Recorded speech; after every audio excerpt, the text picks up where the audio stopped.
Hello everyone, this is Lindsay. Welcome back to my channel. Today I have a tutorial for you, rather a complete tutorial. We're going to be making a December journal, a December memory journal, and have a lot of fun with that.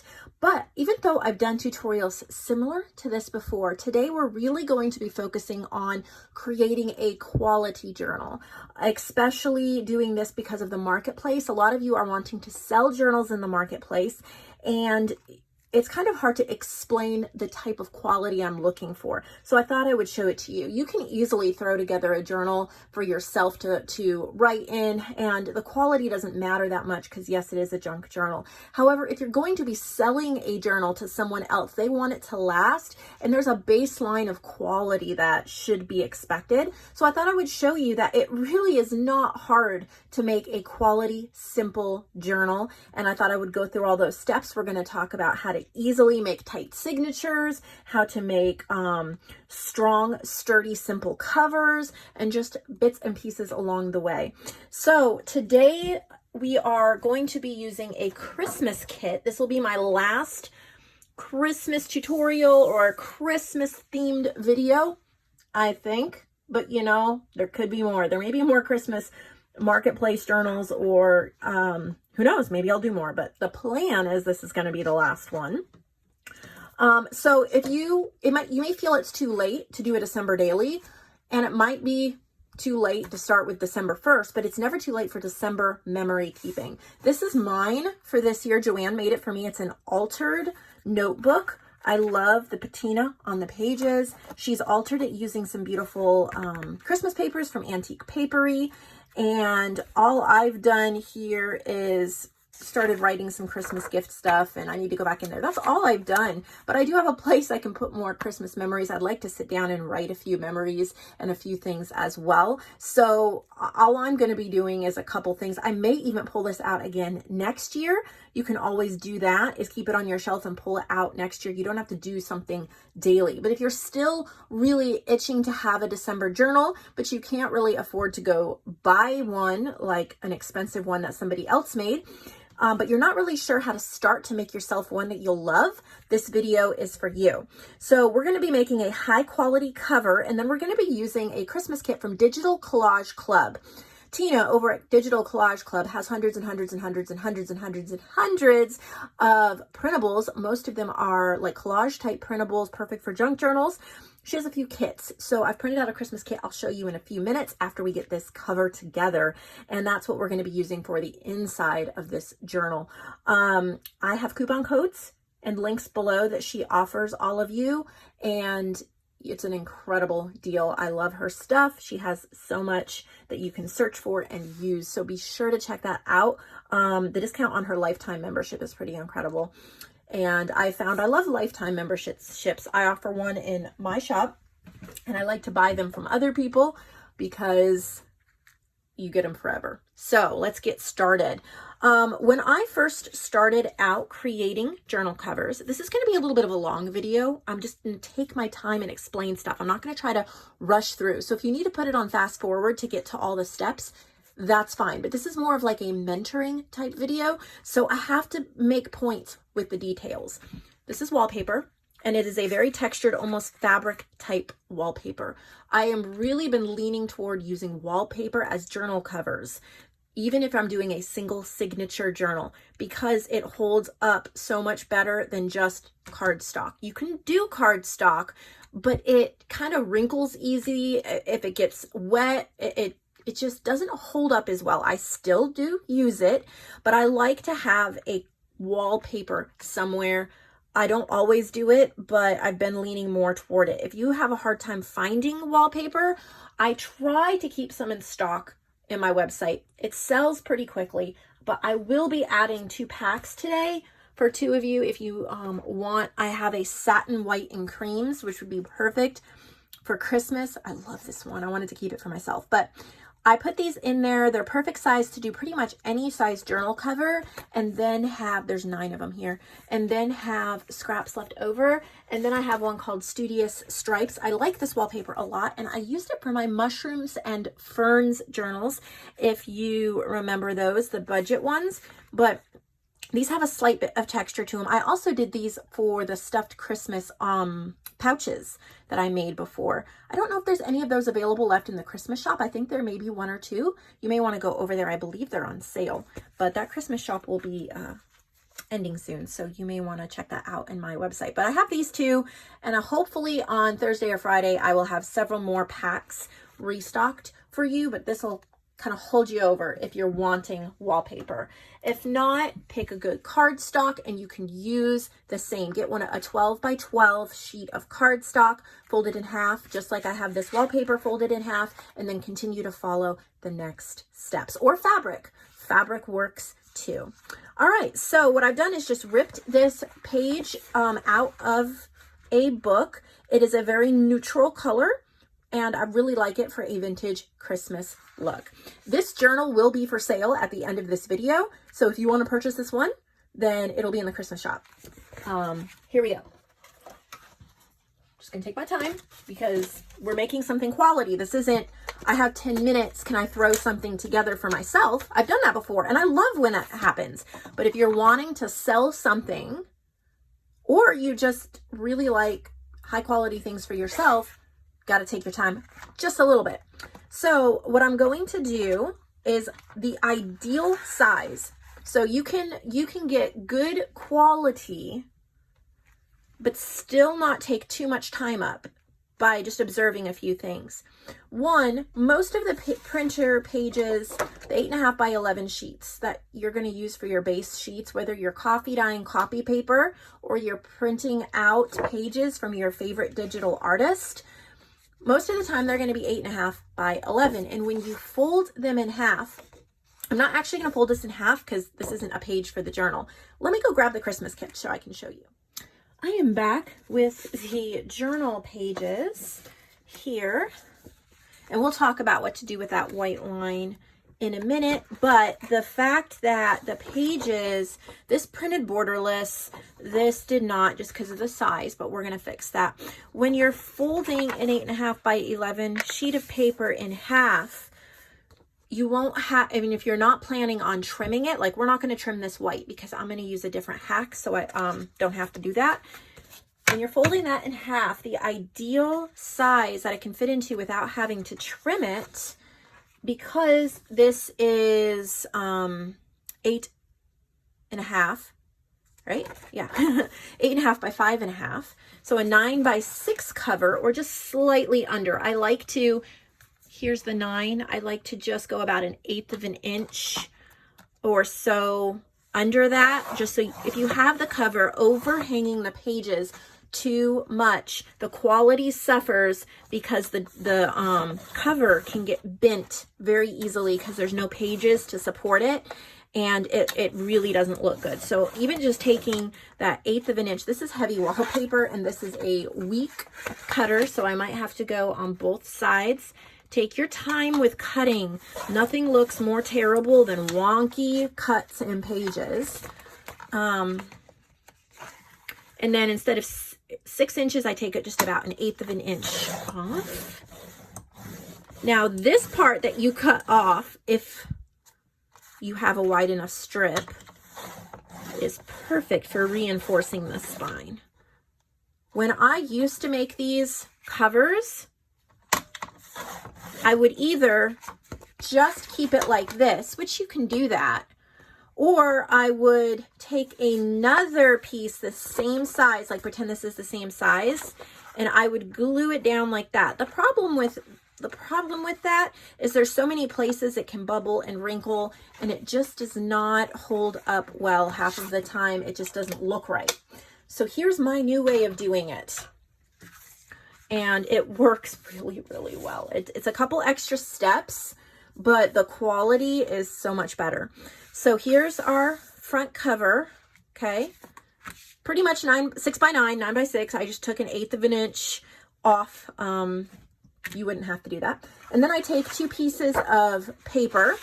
See, I don't want to lay it this way because it's too small. And if it was the right size, when you're trying to glue it and then fold it in half, it tends to buckle. So what we're going to do is take 2 pieces of paper. This is a 67-pound cardstock that I got on Amazon. I believe it's called Stardust. I want to say the brand is Neenah, N-E-E-N-A-H. I hope so. But it has all these little flecks of color. And, but you could use anything, you know, white, gray. I just chose this because I kind of think it looks Christmassy. And it's very neutral. So whatever you decide to do on it is perfect. My lighting is not amazing today. It's because it's raining and dark outside. So sorry about that. But you can see where it is creased here in the middle, and you do not want to glue over that crease. You want to give at least, you know, about 1/8 of an inch. I just have some quick dry tacky glue. This has been one of my favorites, Eileen's Easy Squeeze quick dry tacky glue. The price is $4.99 at Hobby Lobby. Of course, you can use a coupon code. I like it because it can stand on its own top, and it actually works really well. So I'm just going to, you may want to use a glue stick if your papers are not quite as thick as mine, because you don't want the glue to show through. But I'm using cardstock and a heavy wallpaper, so I'm fine with what I have here. And then I line up to the top, so it's one less I have to cut, one less side I have to cut. And I just line it up the best I can, press it down, and do the same thing on the other side. You don't need a ton of glue if you're going to be sewing it, which I will be. But if you're not going to be sewing it, you have to take extra care that it is glued well. Not so much glue that you can see it seeping through. That is really, really a quality issue. You're going to get more money out of your journals if they're well made and quality. So then I just flip it over and I have my cutting guide. Really easy. I just grab my scissors, and this needs to be as perfect as you can without getting too concerned. If it's not perfect, that's okay, especially if you're going to be sewing. It'll kind of hide it. If you're not going to be sewing it, it needs to be as perfect as you can possibly make it, because when you're not sewing, all the little mistakes seem to show up a lot more. I think the sewing is kind of distracting, and it also gives it a kind of shabby chic finished look, so you kind of just don't notice the imperfections. And you can save these scraps to make tags or die cuts, punch outs, bookmarks. Just put it in your scraps, use it later. So we're still not done because we're taking our time. Here on the inside, that piece of wallpaper that we cut off to make the size we wanted, it's going to fit this perfectly. This is how we're going to reinforce this spine. You could use a piece of fabric or paper or anything in here, even a really wide washi tape. If you use a really wide washi tape, use a glue stick to make sure it's glued down well, and make sure it's a good heavy quality washi tape, because washi tape can look really not quality, I guess is what I'm trying to say. So this, having the coordinating wallpaper on the inside spine, definitely high quality. It's going to allow this journal to be opened and closed many times without it ripping. It's going to feel much more secure. And then just eyeball it, line it up like that. So that is now our basis of our journal. After we stitch it together, we'll be able to fold it in half, and it feels super high quality. Whoever gets it or sees it when I'm trying to sell it for you will see the multi-layers. You see layer 1, layer 2, and the reinforcement. So even though this is just a single signature. Now I'm going to try, and I don't know that this is going to work. Well, I'm going to go get some AA batteries. This is my mini machine, sewing machine. I bought at Aldi. Hopefully I'm going to be able to use this on the cover so you can actually watch me sew. This machine only does a straight stitch. Normally I would use a zigzag, but I'll show you what you can do with a straight stitch as well. I don't really have the hang of this machine very well, but we'll still make it work. It has a little light. And hopefully I can make this work.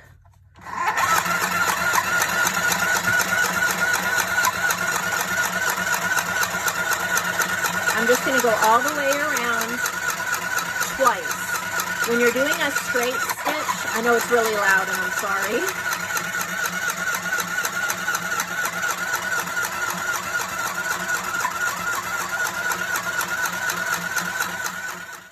I just finished sewing around the edge. I had to take it into the other room because that little machine started acting up, and I'm gonna have to, you know, it's a weak, pathetic little thing. So I took it to my big sewing machine, and I just finished stitching around the edge of that.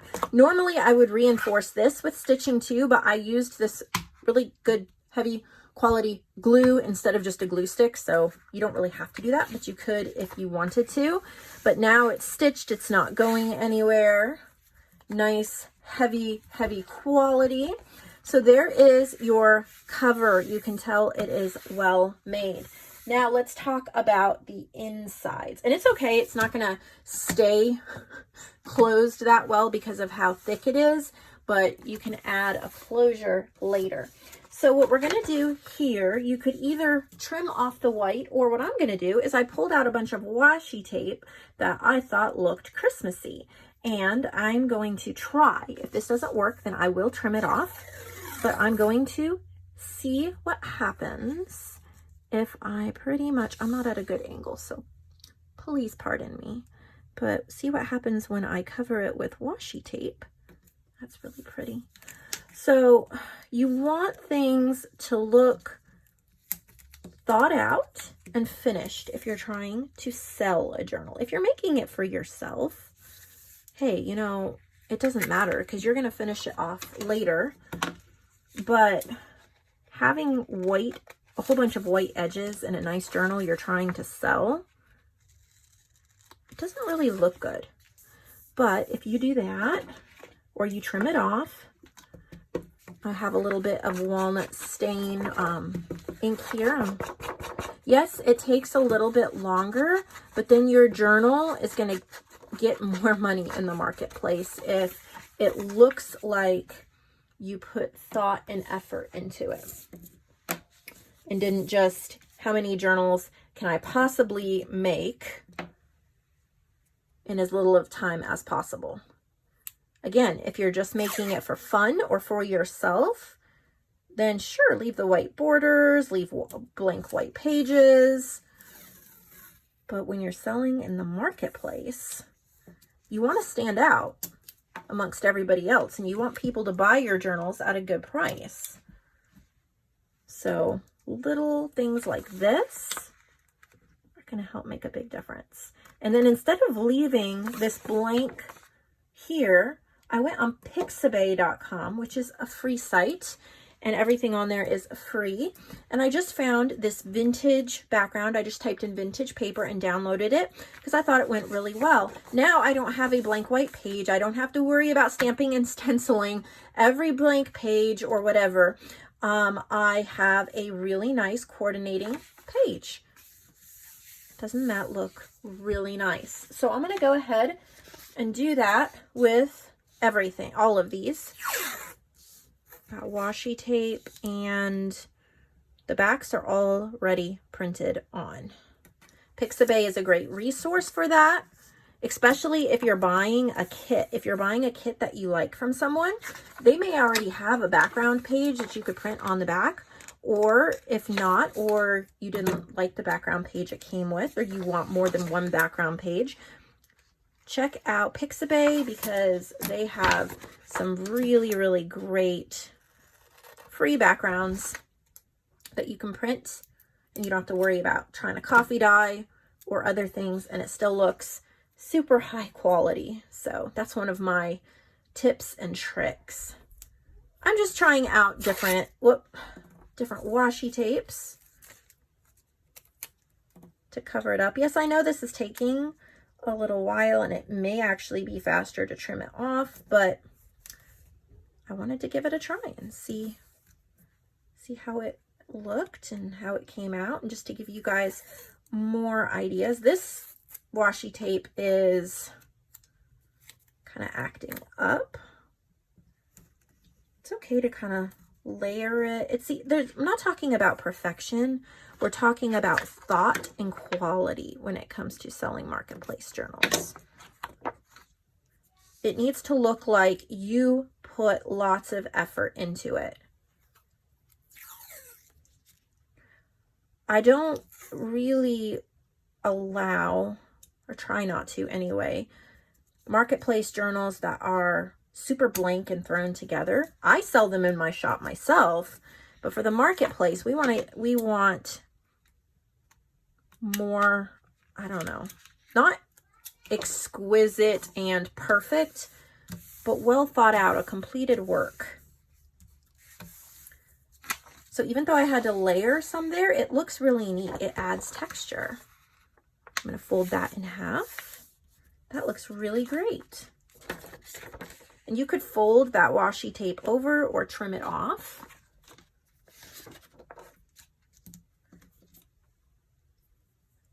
As you can see, some of the washies I'm using are actually Christmas washies, and then some of them are just colors that I thought went well. Some of my washi tape I think must be kind of old, and it's not wanting to.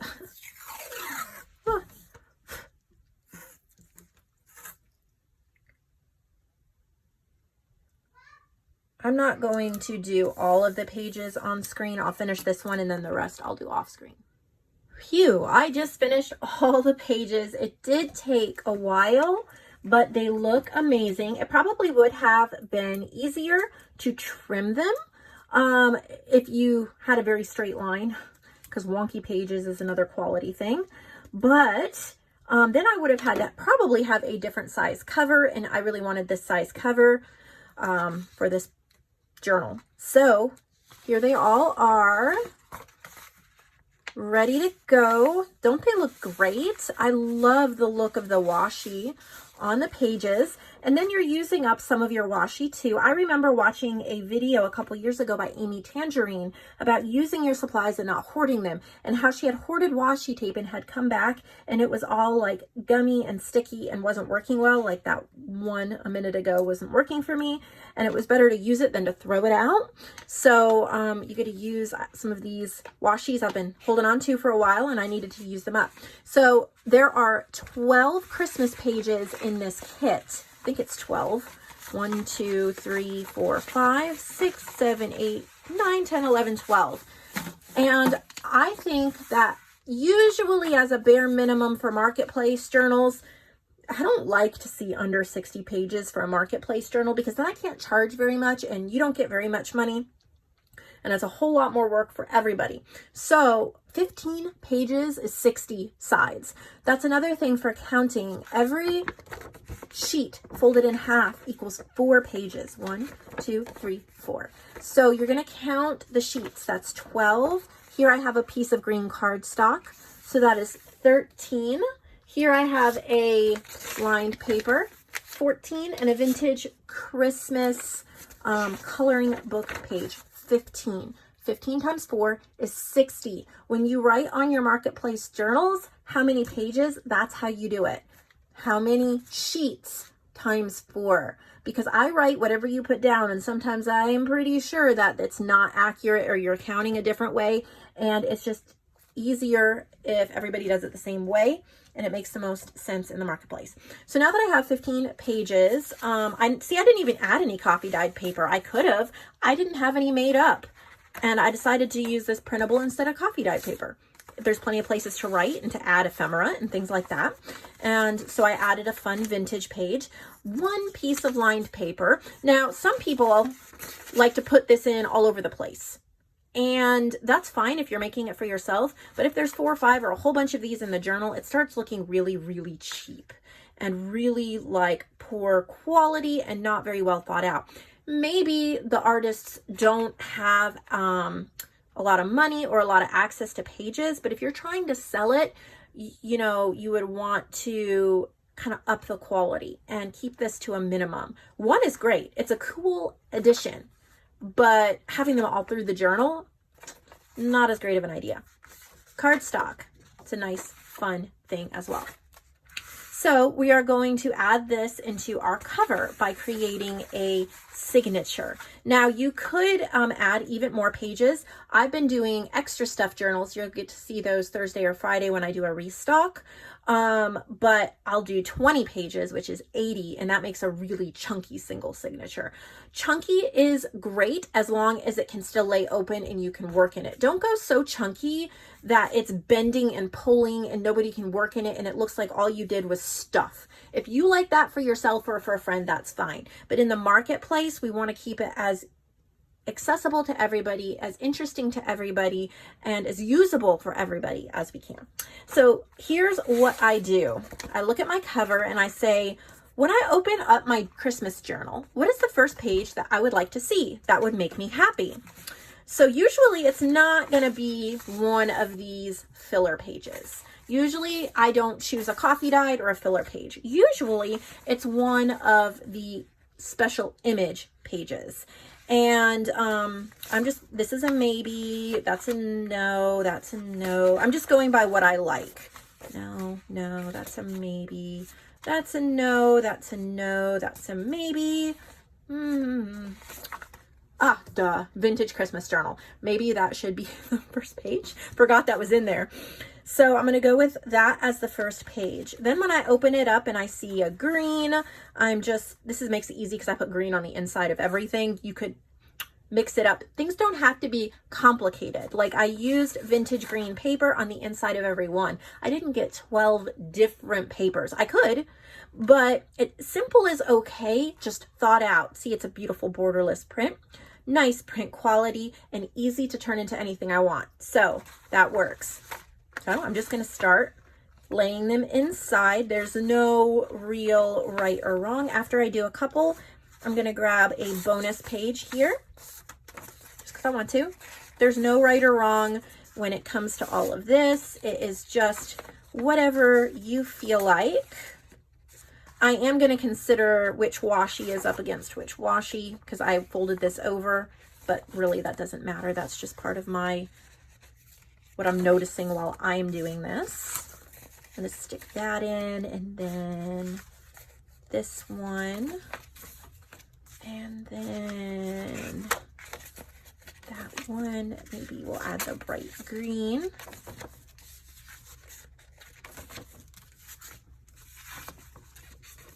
You just keep laying them all in until you have a booklet like that. That's called a signature.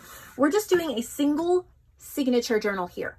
But you know when we cut this cover to just under 6 by 9, if you actually cut it to 6 by 9, you could pretty easily fit a second or a third signature in. I wouldn't do perhaps 15 pages. I would do 8 to 10 pages in each signature, so it's not too chunky. And then when we glued down this cardstock, instead of leaving an 1/8 of an inch gap, I would move them over slightly and leave a slightly wider gap here in the middle so you could sew 2 signatures in next to each other if you're doing a soft cover journal. I hope that made sense. So I just gonna put it right there in the middle, and I really do need a paper clip. Yay, I have one. This is extremely important. I used to try to make journals without using paper clips to hold the pages in. It will make you hate crafting. I hope I have another paper clip over here. I do. If you don't have at least 2 or more paper clips holding the pages in, you will give yourself a huge headache. So, I'm holding that in. So now we've reached the part that is one of the most critical things for a quality journal, and that is actually sewing in the signature. Weak and loose signatures can make or break a journal. And I have a tip that I've learned. I don't remember if I saw it on a video or if I just made so many journals. I finally figured it out because I would tie the journal and it would be loose. Tie the signature is loose, and then you try to tighten and you try to glue it, and it becomes a disaster. There's an easy way. I would say it works 90 to 95% of the time. You take your pokey tool, whatever you have, and we're going to make 3 holes. I don't even measure when I'm doing one signature, but I'm going to do 3 holes. Now, because I'm actually going to be sewing a ribbon in this one, Ribbons are nice and tight. They're not going to break. You don't have to use a ribbon. You can use embroidery thread. You can use crochet thread. You can use, there's so many things that you can use. Twine. If it is really thin, please double it, because I've seen so many signatures that are just these little weak threads. If I pulled on it, it would almost break. So you want something that is sturdy and not going to break. If you're sewing with a, where did I put my needle? There it is. If you're sewing, like I sewed with some sari silk the other day, my needle's all bent. I need a new one, but you know what? It still works. If you're sewing with a thick ribbon, like my awl, if I push all the way through, makes a really big hole, or I can make a smaller hole if I'm just using the tip. So you don't want a huge hole. They look terrible unless you're threading something thick through it. So if you're trying to make little holes for your embroidery thread and you wind up with a giant hole because you slipped and it pushed too far, or your awl was bigger than you thought, then consider not using the embroidery thread and go find a piece of ribbon or sari silk or something like that to go through and fill the hole. So I loved how my sari silk came out the other day. So I'm going to show you. This takes a little bit of brute force if you're working with doubled wallpaper, but I just put it in the middle and I keep pressing till it goes through and I make a big hole. Again, I would not push all the way through if I was using embroidery thread or something like that. But since I'm actually going to be using a ribbon, I want a big hole. I hope that makes sense. And so I'm pushing. It can be hard and you need to take a break, and whew. You could do a couple pages at a time. The problem with that is lining everything up. So I would rather just be patient with myself and press and rest and press and rest till it goes through. Now I have 3 giant holes. If I had my embroidery thread, how terrible would that look? Pretty bad. It would look like I just gouged 3 holes in there and it would not be pretty at all. But watch this. I'm going to grab my white ribbon, which makes me think of snow for Christmas. And this ribbon, I don't know where I got this one, but you can get stuff like this at Hobby Lobby, 50% off all the time. Super, super cheap. Okay. And then since I have a giant hole, this should be pretty easy. I'm going to make a simple pamphlet stitch. I'm going to leave enough room so I can tie it off. And then a 3-hole pamphlet stitch, unless you're really, really, really good at sewing in signatures and you don't need any advice because you've been doing it perfectly for a long time, a 3-hole pamphlet stitch is probably the way to go for you because it's less holes and less to have to worry about. Now, if you are using a ribbon or something like that, you do have to be careful when you go through the second time not to catch the ribbon. I did that on the sari silk and had to fix it yesterday because if you catch it with the needle, it might not go all the way through. So we do that, and then through the last hole. Most of you probably already know the pamphlet stitch. It's not really teaching you a pamphlet stitch as much as it's just going to show you this last part, tying it off. Now I'm going to let it stay spiraled like that. I think it's just kind of pretty. But do you see how the ribbon kind of fills in the holes and it looks pretty? Like, it looks fine. And you could go ahead and add lace or something over that if you wanted to, but the ribbon is super durable. So here's what I do to make a tight signature pretty much every time. I make sure that both sides, these are pulled tight. See, like they're a little loose. They're looser than I thought. And if I hadn't double checked, I wouldn't have a really tight signature. So I'm going to pull it tight, double check, triple check, much better.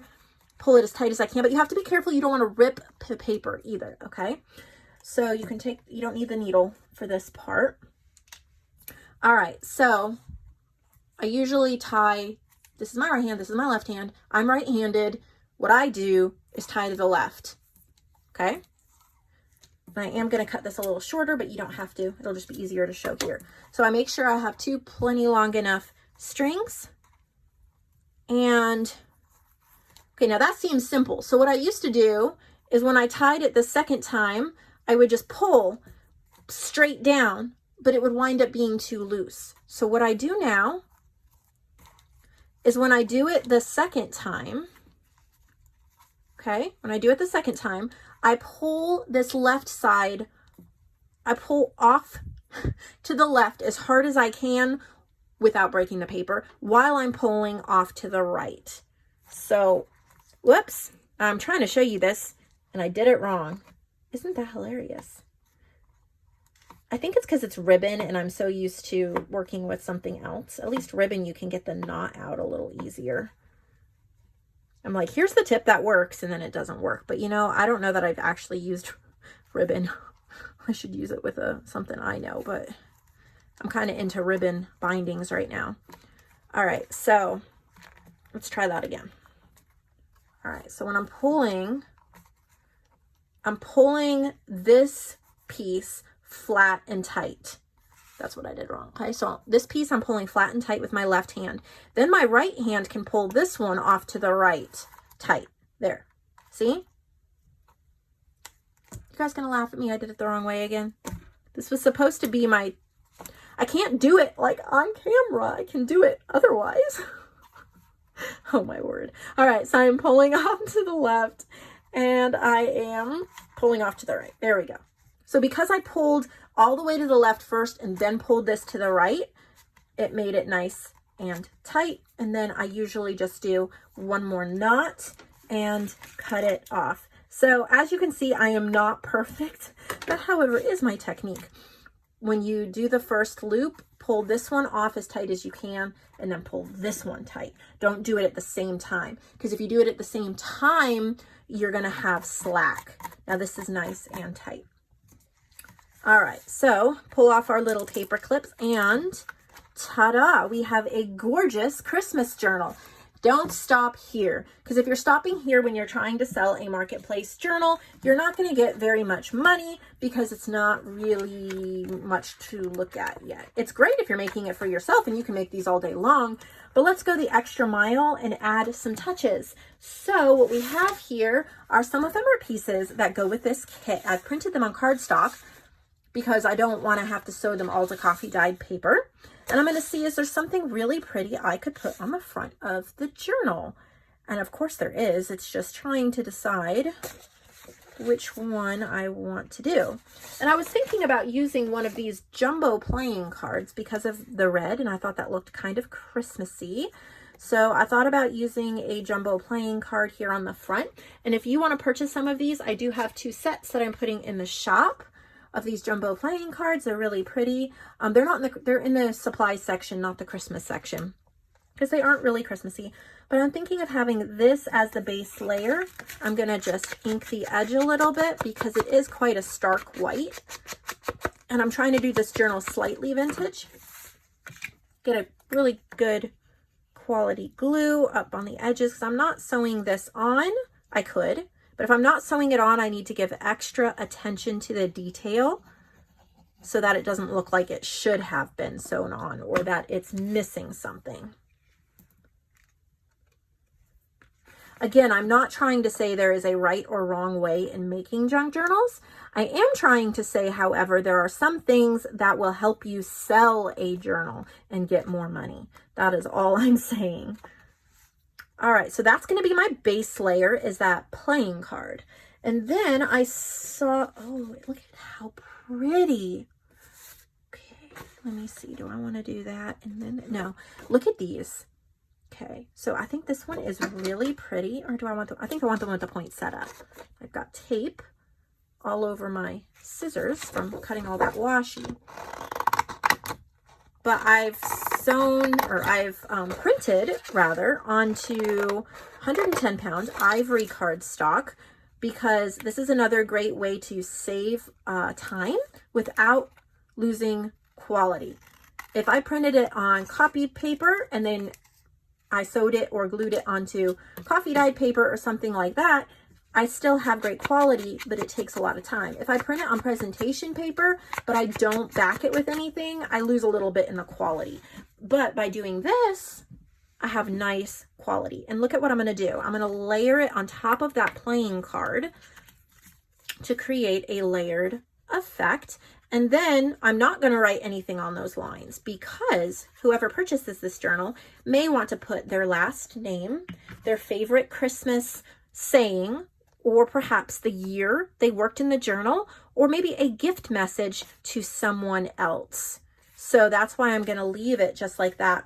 And because there's so much texture in this wallpaper, and this wallpaper is almost like a fabric, I'm honest, and I've added ribbon here on the side, I'm honestly going to leave it this simple because it's really not that simple. We've used high quality wallpaper, a beautiful white ribbon. We've used interest with a playing card, a well printed, gorgeously designed Christmas image, and stitching. So it's simple but beautiful. It doesn't look like we are skimping on anything. Now we're going to cut out the rest of these images, and while I am cutting them out, I'm going to talk to you a little bit about Digital Collage Club. I only said a few things about it earlier, but I know a lot of you, if you're like me, and you've told me before that it is really mesmerizing and just relaxing to watch me cut out ephemera. So I thought I would just cut these out, get them ready to put in the journal, and then I will talk to you about Digital Collage Club. So Tina over at Digital Collage Club every week always adds new things to the website. It is a membership based website, so you can either buy a yearly subscription or a lifetime membership. The difference in price is not that much, so if you can at all, it would definitely make sense to buy the lifetime.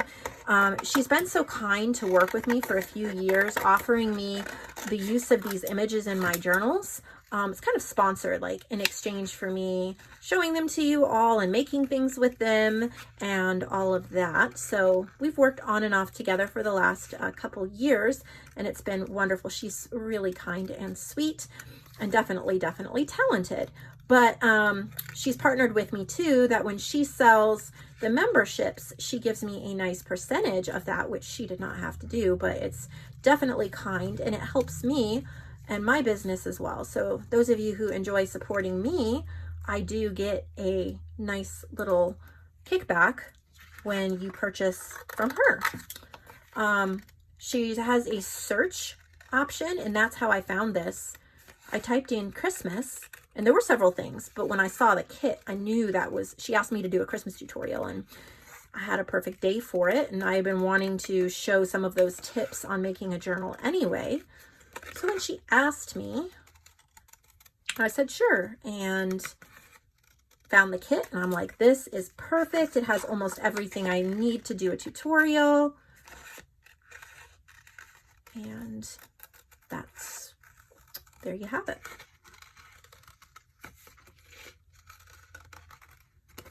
Sometimes it's a good idea to cut all the ephemera out before you start. Other times I just cut it out as I need it. But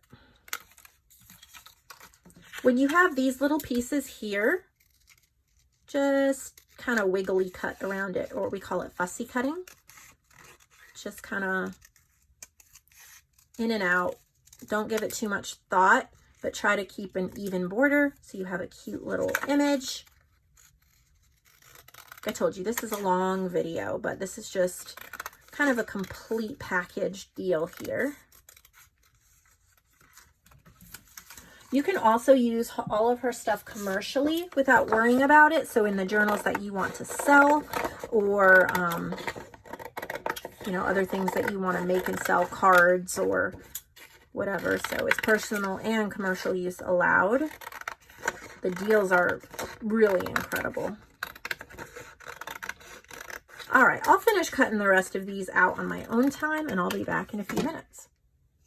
And here I am cutting out the last piece of ephemera. Now, I could take 2 hours showing you all sorts of things you could do on the inside. We don't have that kind of time in this video. And a lot of you are pretty good about decorating the inside. I really wanted to talk about the bare bones of this journal and the spine and the cover and trying to get all this trash out of the way and all of that. So I'm not going to spend much time on the ephemera.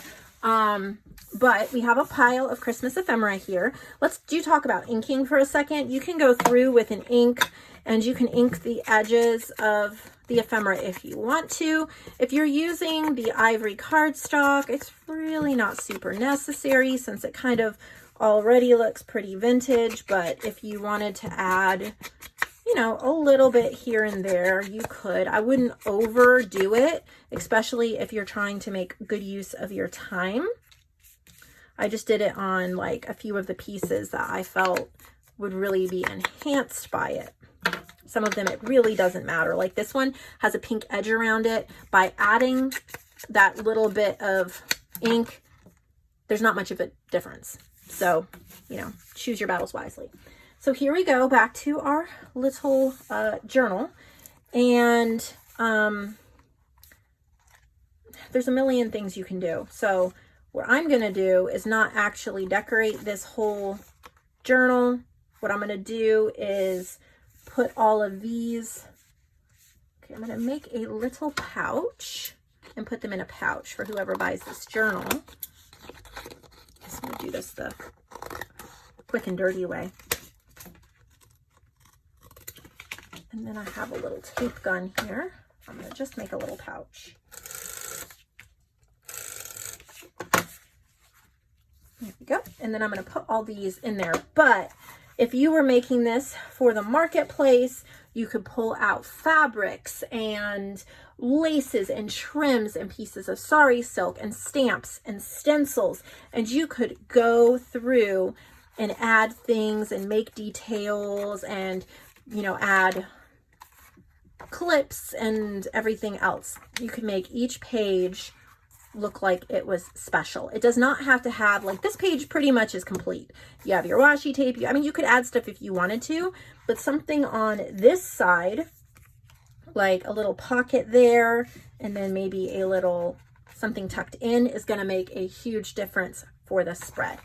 But since I've already kept you guys here a long time, and this was mostly about the cover, I made you this little pouch, and I'm going to put all of these little cut out pieces in the pouch, and whoever buys the journal will get all of these lovely little surprises to work on decorating your Christmas journal. So hopefully somebody will be able to use this, even if you just take some time the day after Christmas to sit down and write your memories and write the things that you loved about that Christmas. See, here's, like, you could glue that down there, and then you have a little heading, like you could write presents, and then you could write what you got from whom, or what you bought for who, or whatever.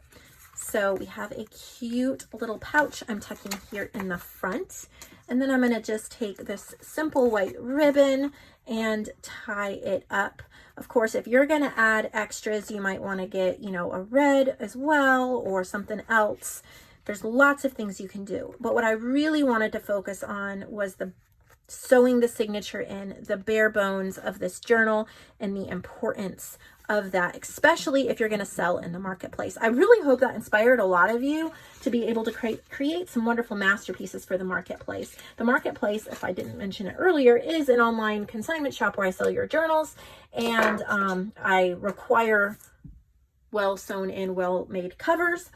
And so if you're interested in the guidelines or where to send your journals, you can send me an email. My email's in the description box below.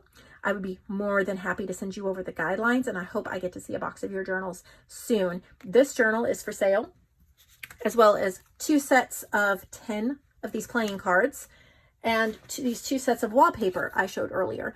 And please purchase from Digital Collage Club as well, because you get to download unlimited whatever she has on her website. It is definitely worth it. I'll see all of you in the next video. Thank you for putting up with this video for so long. I hope it gave a few of you some tips, tricks, and ideas.